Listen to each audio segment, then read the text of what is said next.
তোতাপুরি ছাগলের বাচ্চা দুটো আমার 15 দিন বয়স। তো আর মায়ের দুধে ওদের পেট ভরতেছে না, তো আমি যে জঙ্গলের ভিতরে ওর মা রেখে ঘাস খেতে গেছি। আজকে এসে দেখতে পারি ওরা দুজন, শুধু দুইটা বাচ্চা এই যে গভীর জঙ্গলের ভিতরে আছে। আমার ছাগল মূলত জঙ্গলের ভিতরেই ন্যাচারাল খাবার খায় ম্যাক্সিমামই।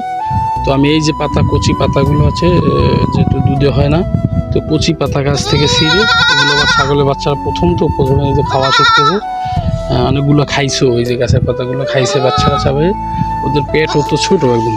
তো এভাবে আপনারা প্রথম যখন শেখবে তখন কচি পাতাগুলো দিবেন গাছ থেকে ছিঁড়ে। তো কচি ঘাস পাতা যেগুলো আস্তে আস্তে করে ওটা শিখলে দুধের পেট না ভরলেও, গভীর জঙ্গলের ভিতরে নদীর কিনারা একদম নদী। এইদিকে হচ্ছে আমার ঘের, ওই যে জঙ্গলের বাইরে জঙ্গলের ভিতরে ছাগল বেশিরভাগ সময় জঙ্গলের এই গাছের পাতা ডাল পাতা খেয়ে বাঁচে। আমার কোনো কিনে খাবার এখন পর্যন্ত দিতে হচ্ছে না, আলহামদুলিল্লাহ।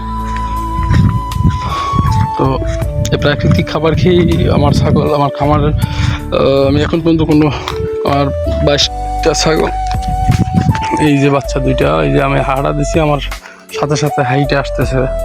আমি যেতে পারবো না, ওদের অনেকক্ষণ ধরে চেষ্টা করতেছি, পাতা দিলাম তো আমার সাথে আসে।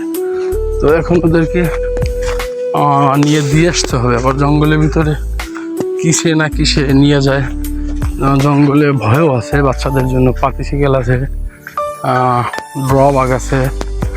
তো আহ আহ আহ আহ আহ আহ আহ আহ আহ আহ আহ আহ আহ আহ আহ আহ এই যে দেখেন আপনার বাচ্চা দুটো খাড়াই রয়েছে কাছে আসতেছে না। আমি ওইদিকে হাঁটা দিলে ওর আম্মু আমার মায়ের যেহেতু ওইদিকে ওইদিকে হাঁটা দিলে ওইদিকে যায়।